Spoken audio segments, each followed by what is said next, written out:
Hello everyone, welcome back to my channel the smart investor. So guys, इस हफ्ते लगभग जो है 5 मेन बोर्ड आईपीओ एक ही दिन पे ओपन होने वाले, मीन्स 19 दिसंबर को। उनमें से पहला जो आईपीओ का मैं रिव्यू यहाँ पे कर रही हूँ, ममाता मशीनरी लिमिटेड कंपनी का। ये आईपीओ भी 19 दिसंबर को ओपन हो रहा है एंड इसके साथ में भी और क्या है, चार और भी आईपीओ क्या ओपन होंगे उसी दिन। क्लोजिंग का डेट भी लगभग क्या सेम ही दिया गया ये कंपनीज का। सो फर्स्ट यहाँ पे हम ममाता मशीन लिमिटेड का आईपीओ का रिव्यू यहाँ पे करेंगे। ये कंपनी का अगर आप देखेंगे तो जो साइज है ना, बहुत छोटा दिया गया है। इवन कंपनी का जो एक पॉजिटिव पॉइंट भी है प्लस एक नेगेटिव पॉइंट भी कंपनी का, वो भी क्या डिस्कस करने वाले हम आज की वीडियो में ही। सो चलिए यहाँ पे इसके बारे में जान लेते हैं एंड यहाँ पे क्या मैं पॉइंट कवर अप करने वाली ये मैं आपको बता देती हूँ।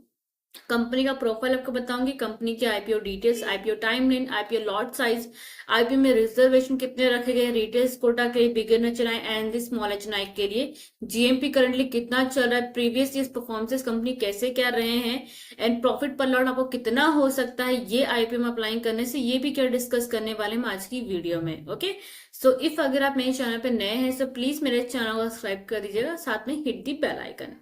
अब चलिए कंपनी की यहाँ पे, इसके अबाउट द कंपनी यहाँ पे देख लेते हैं। चित्तौड़गढ़ का वेबसाइट अगर आप ओपन करेंगे इजीली आपको वहां पे सारे डिटेल्स आपको देखने को मिल जाएंगे। जहां पे कंपनी की बात करेंगे तो कंपनी का 1979 में कंपनी क्या इनकॉर्पोरेट की गई थी। ममाता मशीन लिमिटेड जो कंपनी है मैन्युफैक्चरिंग एंड एक्सपोर्ट का काम करती, किसका, मशीन्स का। अब ये कौन सी मशीन्स है, ये जो मशीन का कंपनी है क्या मैन्युफैक्चरिंग एक्सपोर्ट का काम करती है। ये वो मशीन है जो कि ये मशीन क्या करती है, plastic bag, pouch, packaging and execution equipments का कंपनी यहाँ पे क्या है, ये क्या काम करती है, लाइक पैकेजिंग का, प्लास्टिक बैग कंपनी क्या बनाती है ये मशीन्स। सो ये मशीन्स क्या, ये मशीन कौन बनाता है, ये कंपनी बनाती है, ममाता मशीनरी कंपनी। अब यहाँ पे देखें तो मशीन्स तो कंपनी बनाती है, बट यहाँ पे अगर आप देखेंगे तो कंपनीज के क्लाइंट्स कौन से हैं, जैसे कि बालाजी वेफर्स प्राइवेट लिमिटेड हो गया, दास पॉलीमार प्राइवेट लिमिटेड हो गई company, Laxmi snacks private limited and the गैंगस जेट प्राइवेट लिमिटेड कंपनी। ऐसे बहुत सी कंपनीज के नेम यहाँ पे दिए गए जो कि कंपनी के क्लाइंट हैं। ओके, ये चीज क्लियर हो गई। एंड यहाँ पे देखेंगे, देखा जाएगा एज पर 31 मई 2024 के हिसाब से, रिपोर्ट के हिसाब से देखा जाएगा। सो मोर देन 75 कंट्रीज में ये कंपनी क्या है, ऑलरेडी क्या फैली हुई है।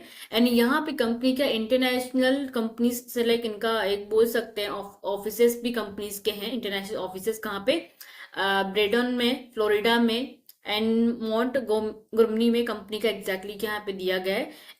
And as well as sales agent और 5 countries across Europe, South Africa and Asia में भी कंपनी के यहाँ पे क्या है, सेल्स एजेंट हैं। ये कंपनी का यहाँ पे क्या बोलने का मतलब क्या दिया गया है।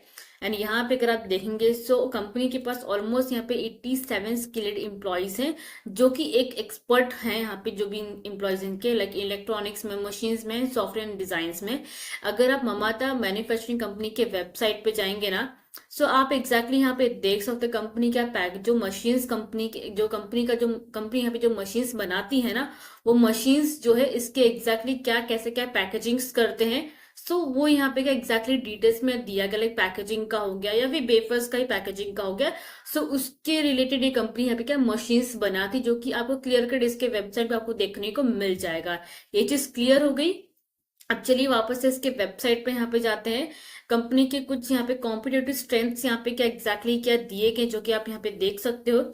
अब यहाँ पे चलिए कंपनी के कुछ यहाँ पे ईयर वाइज परफॉर्मेंसेस देख लेते हैं, जिसके बेसिस पे हम जज करेंगे कंपनी का क्या प्रॉफिट क्या रेवेन्यू है। ओके, ममाता मशीनरी लिमिटेड कंपनी का फाइनेंशियल इंफॉर्मेशन अगर आप देखने जाएंगे तो ईयर एंड ऑफ 2023 एंड 24 के हिसाब से, मार्च के हिसाब से कंपनी का जो रेवेन्यू इंक्रीज हुआ लगभग 14.84% के हिसाब से। प्रॉफिट आफ्टर टैक्स कंपनी का इंक्रीज हुआ 16.52% के आसपास का इंक्रीज होता देखने को मिला है।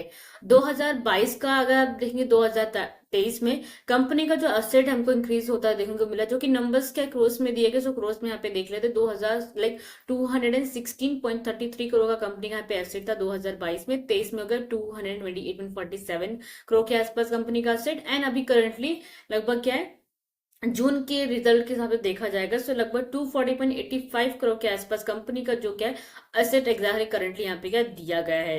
चलिए बात कर रहे थे कंपनीज के रेवेन्यूज नंबर की। 2022 में कंपनी का जो टोटल जो रेवेन्यू था लगभग 196.57 करोड़ के आसपास था।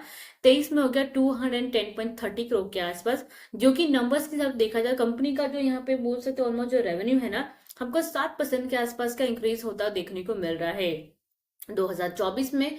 एंड 23 में लगभग यहाँ पे भी नंबर्स में डिफरेंसेस आ रहे हैं, जो कि एग्जैक्टली बोल सकते हैं यहाँ पे 15% के आसपास कंपनी का रेवेन्यू क्या है 2023 से लेकर 2024 तक का लगभग 15% के आसपास कंपनी का रेवेन्यू जो है हमको यहाँ पे क्या बढ़ता देखने को मिल रहा है। यहाँ पे अगर आप देखेंगे सो 30 जून 2024 का अगर देखा जाएगा कंपनी का जो एग्जैक्टली रेवेन्यू जो है, जस्ट लाइक अभी देख लो मार्च अप्रैल मई जून, लाइक ये लगभग देख लो कि 3 महीने का ये क्वार्टर का रिजल्ट यहाँ पे क्या दिया गया है। सिर्फ 3 महीने के अंदर कंपनी ने 29.90 करोड़ के आसपास कंपनी ने क्या रेवेन्यू जनरेट किया, जो कि अगर आप इसको मल्टीप्लाई बाय 4 करोगे सो आपको एक साल का नंबर आपको देखने को मिलेगा। सो एग्जैक्टली 120 करोड़ के आसपास लगभग क्या कंपनी का रेवेन्यू आ रहा है। जस्ट एग्जांपल के थ्रू बता रही हूँ, 120 करोड़ के आसपास नंबर्स यहाँ पे देखने को मिल रहे हैं। मीन्स ये लगभग का एक साल 2025 का एग्जैक्टली यहाँ पे 2024 या 2025 का नंबर अगर आप देखो एक साल का, सो 120 करोड़ का आ रहा है। एंड वही अगर 2024 का देखो तो 241 करोड़ का आ रहा है यहाँ पे। सो एग्जैक्टली देखो पिछले क्वार्टर से इस बार कंपनी का जो बोल सकते हैं ईयर के हिसाब से कंपनी का जो रेवेन्यू है ना, फिलहाल हमको यहाँ पे क्या कम देखने को मिल रहा है। बिकॉज कैलकुलेशन के हिसाब से 120 करोड़ का कंपनी का रेवेन्यू देखने को मिल रहा है ईयर के हिसाब से, वही 24 में था 241 करोड़ का, जो कि एग्जैक्टली नंबर्स आपको यहाँ पे क्या दिए गए। सो रेवेन्यूज नंबर हमको यहाँ पे कम देखने को मिल सकते हैं आने वाले ईयर में। ओके, प्रॉफिट आफ्टर टैक्स अगर यहाँ पे देखेंगे सो डेटा क्रोज में है। So profit after tax company का 21.70 करोड़ का दिया गया है, 23 में 22.51 करोड़ का दिया गया है, जो कि अगर आप यहाँ पे देखोगे सो यहाँ पे क्या हमको लगभग ऑलमोस्ट बोल सकते हैं कि उन्हें 2 से 3% के आसपास थोड़ा बहुत यहाँ पे क्या प्रॉफिट नंबर बढ़ा है। 23 एंड 24 में ऑलमोस्ट पकड़ सकते हैं 60% के आसपास सडनली हमको यहाँ पे क्या मूवमेंट का देखने को मिला। 60% के आसपास कंपनी का जो बोल सकते हैं प्रॉफिट आफ्टर टैक्स बढ़ा है। वही अगर आप यहाँ पे देखें जून में बहुत ही कम है, 0.22 है। सो मल्टीप्लाई बाय इफ अगर आप करते हो वो भी करते हो सो एग्जैक्टली 1 करोड़ के आसपास ही कंपनी का प्रॉफिट आफ्टर टैक्स हमको देखने को मिल सकता है ईयर एंड के हिसाब से, जो कि कंपेयर है पिछले साल से बहुत ही कम है। 36 मतलब यहाँ पे कितना 0.22 है। सो ऑलमोस्ट मतलब बहुत ही कम है। एंड मैं हमेशा ये चीज बोलती हूँ कंपेरिजन करके अगर देखो कंपनी का प्रॉफिट्स एंड नंबर्स हमको कंपेयर करके लगभग के अच्छा देखना चाहिए। बट लास्ट 3 मंथ्स में कंपनी ने 0.22 करोड़ के आसपास ही कंपनी ने प्रॉफिट आफ्टर टैक्स का जनरेट यहाँ पे क्या किया, जो कि बहुत ही कम है। कंपनीज की डेटा लगभग दिए तो बहुत ही ज्यादा खराब यहाँ पे दिए गए हैं। ये जो इसका फर्स्ट एग्जैक्टली का क्वार्टर्स का जो नंबर दिया गया वो बोल रही हूँ, क्योंकि फर्स्ट क्वार्टर का कंपनी का एग्जैक्टली बोलने का मतलब यही है। कंपनी ने एक चीज और रीजन भी दिया हुआ है कि कंपनी का जो फर्स्ट जो क्वार्टर रहता है ना, उसमें से लगभग बोल सकते हैं कंपनी का 30% का रेवेन्यू आता है। बाकी का ऑलमोस्ट कंपनी का जो रेवेन्यू 70% का जो रेवेन्यू है बाकी क्वार्टर से आता है। लगभग जो थर्ड एंड फोर्थ क्वार्टर जो रिजल्ट निकल के आता है उसमें से कंपनी का 70% का रेवेन्यू का निकल के आता है। कंपनी ने एक और चीज अभी मेंशन की हुई है, कंपनी ने मतलब बोला हुआ है कि कंपनी का ये जो जून एंड सितंबर का जो एक महीना होता है ना, ये 2 क्वार्टर्स में कंपनी का बोल सकते 30% का ही रेवेन्यू कंपनी का जनरेट होता है, जहां पे नंबर्स आपको कंपनी के रेवेन्यूज प्लस प्रॉफिट नंबर आपको कम देखने को मिलेंगे, जो कि कंपनी ने एग्जैक्टली क्या मेंशन करके बोला भी गया है। मैंने पूरा पढ़ा हुआ है, उसके बेसिस पे ही बोल रही हूँ। ऐसा नहीं कि कंपनी के डेटा यहाँ पे गलत दिए गए आपको अप्लाई नहीं करना है। कंपनी ने ये बोला कि जून एंड सितंबर का जो क्वार्टर निकल गया था कंपनी के प्रॉफिट नंबर कम ही देखने को आपको मिलेंगे। मैंने पूरा रिजल्ट मैंने पढ़ा हुआ तो वहां पे मैंने देखा एग्जैक्टली सच कंपनी बोल रही कि जून का एंड सितंबर का जो क्वार्टर का जो रिजल्ट होता है उसमें कंपनी के रेवेन्यूज एंड प्रॉफिट नंबर कम ही आपको देखने को मिलेंगे। बाकी आपको जो बोल सकते हैं इसके बाद के जो क्वार्टर्स जो थर्ड फोर्थ जो क्वार्टर कंपनी का रहता है उसमें आपको नंबर्स इसके ज्यादा ही देखने को मिलेंगे कंपनीज के रेवेन्यूज एंड प्रॉफिट नंबर। जो कंपनी का बोलने का मतलब यही है, डायरेक्टली आप पहला क्वार्टर देख के कंपनी को जज मत करना। कंपनी जो है आने वाले जो क्वार्टर्स रहते हैं उसमें अच्छा खासा कंपनी परफॉर्म करती, सो ईयर वाइज कंपनी का ग्रोथिंग आपको अच्छा खासा ही इसमें क्या देखने को मिलेगा। ये कंपनी का यहाँ पे क्या दावा है कंपनी का। ओके, सो ये चीज आपको क्लियर हो गई। अब चलिए यहाँ पे कंपनी का नेटवर्थ की बात कर लेते हैं। नेटवर्थ कंपनी का 2022 में दिया गया था 103.56 करोड़ का, जो कि 23 में हो गया 127.38 करोड़ का एंड 24 में हो गया 131.88 करोड़ का। तो कंपनी का नेटवर्थ यहाँ पे अच्छा खासा हमको क्या quarter wise like year wise बढ़ता देखने को मिल रहा है। एंड जस्ट लाइक 3 मंथ्स में कंपनी ने 132.82 करोड़ के आसपास नेटवर्थ कंपनी ने क्या बढ़ाया हुआ है। बोरिंग्स कंपनी काफी ज्यादा कम हो गई है। लगभग ऑलमोस्ट बोलते 4.34 करोड़ के आसपास ही कंपनी का रेवेन्यू। सर रेवेन्यू जो है कंपनी का, रेवेन्यू नहीं चीज एक्चुअली, सॉरी, कंपनी का जो बोरोविंग्स है ना वो बहुत ही कम यहाँ पे क्या दिया गया है। सो बोरोविंग्स यहाँ पे कंपनी क्या बहुत ही कम कर रही है, जो कि मेन सबसे ज्यादा पॉजिटिव पॉइंट एक ही आता है। ओके, अब यहाँ पे अगर आप देखेंगे तो कंपनी का जो ROE है, return on equity and return on capital employed, company का 27 76% का दिया गया है। एंड यहाँ पे कितना 31.29% का एग्जैक्टली क्या दिया गया है। सो एग्जैक्टली यहाँ पे अगर आप देखने चाहेंगे सो जो कंपनी का यहाँ पे रिटर्न ऑन इक्विटी है काफी अच्छा दिया गया है। डेप्ट एंड इक्विटी कंपनी का ना के बराबर है, 0.09 ही दिया गया है। सो कंपनी का डेप्ट देखा तो है ही नहीं, बट बहुत ही कम दिया गया है। कंपनी का रिटर्न नेटवर्थ कंपनी का 27.30% का दिया गया। Profit sorry PAT margin company का दिया गया 15.27 का। कंपनी का अगर आप प्री आईपीओ यहाँ पे देखेंगे तो 16.59 आ रहा है, जो कि अगर आप यहाँ पे इसके कंपैरिजन में जो इसके सेक्टर में जो सेम जो कंपनी सेक्टर में काम करिए, इसी सेक्टर जो कंपनीज होती है इनका लगभग क्या 20% का ही कंपनी का यहाँ पे क्या होता है, मतलब बोल सकते हैं पीईओ होता है।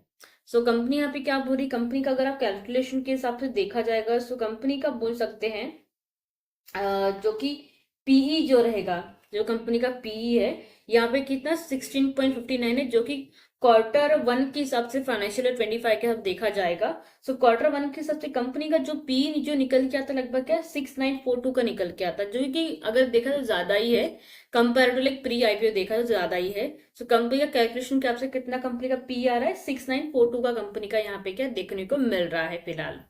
एग्जैक्टली यहाँ पे क्या दिया नहीं है बिकॉज अभी आईपीओ का जस्ट लाइक अभी तो 2 दिन और बाकी है इसके तो आईपीओ ओपन होगा, बिकॉज 19 दिसंबर को ओपन होगा। सो अभी टाइम है, बट फिर भी मैं आपको यहाँ पे डिटेल्स का बता रही, अगर कुछ भी और डिटेल्स आता है तो डेफिनेटली मैं अपडेट कर ही दूंगी लास्ट डे पे भी। बाकी यहाँ पे अप्लाइंग करने के लिए सजेस्ट किया गया कि आप इसमें अप्लाइंग कर सकते हैं।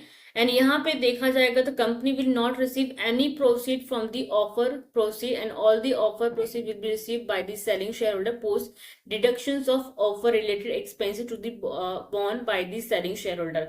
कंपनी यहाँ पे बोरी कंपनी का जो मेन आईपीओ कंपनी लेके आ रही है, जो साइज लेके आ रही है, वो पूरा का पूरा पैसा जो है प्रमोटर के पास जाता हुआ देखने को मिलेगा, ना कि कंपनी के पास। सो इसके लिए यहाँ पे नीचे कुछ इसके ऑब्जेक्टिव्स के आपको देखने को नहीं मिलेंगे। ओके, ये चीज क्लियर हो गई। अब चलिए यहाँ पे ऊपर साइड और भी डिटेल्स यहाँ पे क्या चेकआउट कर लेते हैं। जैसे कंपनी का प्रमोटिंग होल्डिंग हो गया, कंपनीज के प्रमोटर्स है इसमें Mahendra Patel, Chandrakant Patel, Nayan Patel, Bhagwati Patel, Mamata group corporate service LLP and Mamata management service LLP का यहाँ पे क्या दिया गया है, जिसमें प्री इश्यू शेयर होल्डर्स इसमें 92.45% का दिया गया। बाकी शेयर होल्डिंग पोस्ट इश्यू यहाँ पे क्या नहीं दिया गया, जैसे ही आएगा मैं आपको अपडेट कर दूंगी। ओके, चलिए यहाँ पे रिजर्वेशन चेक कर लेते हैं। सो इफ अगर आप यहाँ पे एग्जैक्टली सॉरी रिजर्वेशन अगर आप यहाँ पे चेकआउट करने जाएंगे तो कंपनी ने यहाँ पे क्या रिटेल्स के लिए plus like big HNI small HNI के लिए भी यहाँ पे क्या दिया गया है। इफ अगर आप यहाँ पे देखेंगे तो एग्जैक्टली आपको लॉट तो यहाँ पे मेंशन करके नहीं दिए गए, बाकी यहाँ पे क्या मैक्सिमम बिडिंग लिमिट्स क्या दिया गया है। मिस अगर आप देखो रिटेल्स कोटा में अगर आप अप्लाई करने जा रहे हो सो अप टू लगभग क्या आपको 2 लाख के आसपास अमाउंट आपको क्या मैक्स टू मैक्स आपको पे करना पड़ेगा फॉर दी लाइक, जैसे कि यहाँ पे क्या दिया गया इतने लॉट का। सो यहाँ पे कंपनी ने एग्जैक्टली अगर आप देखने जाएंगे सो रिटेल्स कोटा के लिए कंपनी ने कितना 35% का रिजर्वेशन यहाँ पे क्या रखा हुआ है, क्यूआईबी का 50% का है। सो रिटेल्स कोटा का 35% का रिजर्वेशन रखा गया है, जिसमें लगभग क्या है अगर आप देखने जाएंगे सो कितना लगभग बोल सकते हैं 42,350 लॉट्स एग्जैक्टली क्या रखे गए रिजर्वेशन के लिए। मींस इसमें से क्या 42,350 लोगों का आईपीओ क्या है रिटेल्स कोटा के रखा गया, जिनमें से इतने में से किसी का एक का नंबर आएगा या फिर आपका भी आ सकता है। तो इसने के इतने अलॉट क्या रिजर्व रखे गए कितने का 42,350 का लॉट का रिजर्व रखा गया फॉर द रिटेल कोटा के लिए, रिटेल्स कोटा के लिए। एंड एचएनआई कैटेगरी में अगर आप देखने जाएंगे तो 15% का है, जिसमें से अगर आप देखने जाएंगे तो स्मॉल एचएनआई के लिए लगभग 430 का यहाँ पे क्या रखा गया है रिजर्वेशन, 430 लॉट का रिजर्वेशन रखा गया है। एंड बिग एचएनआई के लिए कंपनी ने रखा हुआ है लगभग कितने का 860 रिजर्वेशन कंपनी ने क्या रखे हुए हैं, लॉट्स मिल सके रखा हुआ है, रिजर्व किया गया है एग्जैक्टली। तो ये कंपनी ने यहाँ पे क्या बोला गया है। एंड यहाँ पे अगर आप देखें तो कंपनी ने बोला हुआ है कैटेगरी रिजर्वेशन डिटेल टेबल, जो कि एग्जैक्टली यहाँ पे क्या दिया गया है। एंड यहाँ पे एग्जैक्टली तो अमाउंट ही खाली दिया गया, बाकी ऐसा कुछ दिया नहीं गया है। बाकी यहाँ पे जो लॉट साइज, देखो रिटेल क्वार्टर में मिनिमम आप एक अप्लाई कर सकते हैं, जिसमें आपका 61 शेयर आपको मिलेंगे। मिनिमम आपका इन्वेस्टमेंट 14,823 करेगा। रिटेल लोग max to max 13 lot apply कर सकते, जो कि आपका अमाउंट 1,92,699 के अराउंड आपका इन्वेस्टमेंट जाएगा। एंड स्मॉल एच9 मिनिमम 14 लॉट लगा सकते हैं, स्मॉल एच9 मैक्स में 67 एंड बिग एच9 लगभग 68 लॉट इसमें क्या लगा सकते हैं, जिसमें उनका इन्वेस्टमेंट अमाउंट जाएगा 10 लाख के अबाउट जाएगा इसमें। ओके, सो ये एग्जैक्टली यहाँ पे क्या मेंशन क्या किया गया है। बाकी जो रिजर्वेशन के जो मैं नंबर्स बोले मैं एग्जैक्टली यहाँ पे क्या लिख के तो दिखा नहीं सकती एग्जैक्टली, बिकॉज मेरे में अभी यहाँ पे अलाउड नहीं है यहाँ पे फिलहाल तो। सो मैं कई नंबर्स यहाँ पे आपको बोल के दिखा सकती हूँ। एंड यहाँ पे अगर आप देखने जाएंगे तो ममाता मशीनरी आईपीओ के डिटेल्स यहाँ पे क्या दिए गए हैं, जो कि आईपीओ दिसंबर 19 को ओपन होने वाला दिसंबर 23 को क्या क्लोज होगा। उस दिन लगभग 5 आईपीओ क्या ओपन होंगे दिसंबर 19 को। सो मैं ट्राई करूंगी कि 19 दिसंबर के पहले ही मैं सारे आईपीओ के जो मेन बोर्ड जो आईपीओ आने वाले हैं 19 दिसंबर को सारे के साथ रिकवर कर लूं। एंड जो कि 23 दिसंबर जो रहेगा आपको एक कोलैब वीडियो 5 वीडियो का आपको देखने को मिलेगा, जिसमें से किसमें लगभग हर किसी के पास उतना पैसा नहीं रहता, सो लोग वही सोचेंगे किसमें क्या अप्लाई करें आईपीओ के लिए। सो डे लाइक 19 दिसंबर के पहले सारे आईपीओ के वीडियोस आपको मिल जाएंगे। एंड दिसंबर 23 को आपको एक लास्ट वीडियो मिलेगा 5 मेन बोर्ड आईपीओ का, कि किसमें क्या है आपको अप्लाई करना है। ओके, सो ये चीज क्लियर हो गई। अब फेस वैल्यू कंपनी ने 10 रुपीज पर शेयर का रखा है। प्राइस बैंड कंपनी ने 230.43 का रखा है। सब 243 पे आपको बिडिंग प्राइस पे लगाना है। एक लॉट में 61 शेयर मिलेंगे। टोटल इश्यू साइज कंपनी लेके आ रही 179.39 करोड़ का, जो कि ऑफर फॉर सेल है, मीन्स क्या है 179.39 करोड़ का जो कंपनी इश्यू साइज जो कंपनी लेके आई है, ये पूरा का पूरा पैसा प्रमोटर्स के पास जाता हुआ देखने को मिलेगा, जो कि वो क्या स्टेक जो उनका है वो सेल भी कर सकती है। सो यहाँ पे ये एक मेन नेगेटिव पॉइंट यहाँ पे क्या देखने को मिला है। लिस्टिंग जो इसका बीएससी एनएससी पे होगा। आईपीओ ओपन थर्सडे दिसंबर 19 को होगा, क्लोज मंडे दिसंबर 23 को होगा। बेसिक ऑफ अलॉटमेंट दिसंबर 24 को आपको देखने को मिल जाएगा। थर्सडे दिसंबर को जिनको आईपीओ लगेगा उनके डीमेट अकाउंट में 26 दिसंबर को शेयर क्रेडिट हो जाएंगे। अदरवाइज जिनको नहीं लगेगा दिसंबर 26 को आपको रिफंड क्या मिल जाएगा अराउंड 12 से 1 बजे के around. Okay, listing date company ने दिया दिसंबर 27 को इसका क्या लिस्टिंग होगा फ्राइडे के दिन। एंड हो सके तो दिसंबर 23 को लास्ट डेट है आईपीओ अप्लाई करने का, सब 5 बजे के पहले ही आप इसमें क्या आईपीओ अप्लाई करें। बाकी मैंने सारे ही डिटेल्स मैंने शेयर आपको कर दिए। कुछ भी अगर आपको डाउट रहेगा तो प्लीज आप कमेंट सेक्शन में मुझे पूछ सकते हैं। अदरवाइज आप मेरे टेलीग्राम चैनल को भी ज्वाइन कर सकते हैं, जो कि डिस्क्रिप्शन मैंने ऑलरेडी क्या मेंशन आउट करके दिया हुआ है। कुछ भी अगर आईपीओ के डिटेल्स कुछ अगर आता है अपडेट, तो डेफिनेटली आपको मैं वहां पे अपडेट कर दूंगी। बाकी आईपीओ के जितने भी वीडियोस हैं आपको डे टू डे मेरे यूट्यूब चैनल पे आपको मिल जाएंगे। अदरवाइज मैं टेलीग्राम पे भी मैं आपके अपडेट डालती रहती हूँ। सो टेलीग्राम चैनल हो सके तो आप ज्वाइन कर लीजिएगा। ओके, सो ये था ममाता मशीनरी कंपनी का आईपीओ का वीडियो मीन्स रिव्यू वीडियो। तो वीडियो को आप लाइक शेयर जरूर कीजिएगा, साथ में चैनल सब्सक्राइब करना मत भूलिएगा। एंड हो सके तो ये वीडियो ज्यादातर आप हो सके तो शेयर कीजिएगा अपने फ्रेंड्स एंड फैमिली मेंबर के साथ में। Thank you.